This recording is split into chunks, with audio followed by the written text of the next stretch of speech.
readers, alright? Today I'm going to go through 5 points on if you would like to write some interesting prose, which I'm sure you do, then maybe you should pick up a copy of Reality Hunger by David Shields.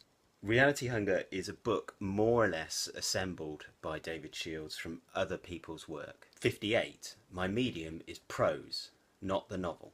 He's putting together an argument that says that you can take your inspiration from anywhere, which brings me to reason number 1. This book should open you up to all of the possibilities which surround you every day, all of the time.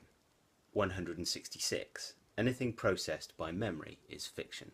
When I first read Reality Hunger, I was overwhelmed by the possibilities that it told me that I could look at or see or think of. It was a bit much, and to be honest, it took me a few months to get over it, but you will get over it, and then you can start running. Reason number 2, by the way, I hate doing that. I really dislike people who do that in photos. Why do people do that? Like, what are you? Why? What does that mean? It doesn't mean anything. Stop doing it. Reason number 2. This book is motivating. Get up in the morning, get some breakfast, sit down and read a random passage from this. 269. Lil Wayne, 9 Inch Nails, Radiohead are hugely popular artists who recently circumvented the music business establishment by giving their music directly to the audience for free on the web. The middleman has been cut out. Listeners get a behind-the-scenes peek at work in progress. Lil Wayne has put out whatever he pleases, whenever he pleases, and the music fan gets access to far more material than a standard album release would provide. Then go for a walk, meditate on it, think about it, let it run around your mind. I guarantee you, when you get back, you will have something to say, to write down, to put to paper, or to tap on a keyboard. Reason number 3. This book will encourage you to run down the Wikipedia rabbit hole, which I think is one of my favourite things to do. I don't know about you. Maybe. There are so many names, references and concepts in this book that it's really worth having an internet portal to hand. Which brings me to reason number 4. This book is not afraid to reference contemporary culture. There's DJ Shadow, 9 Inch Nails, hip hop and graffiti art in here. It is speaking to you, not a literary critic or an academic. And finally, reason number 5.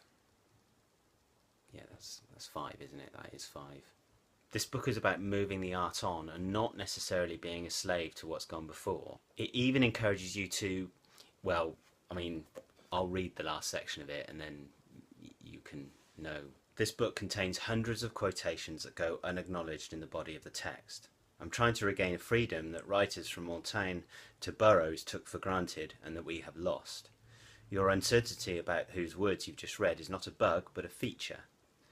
A major focus of Reality Hunger is appropriation and plagiarism and what these terms mean. I can hardly treat the topic deeply without engaging in it.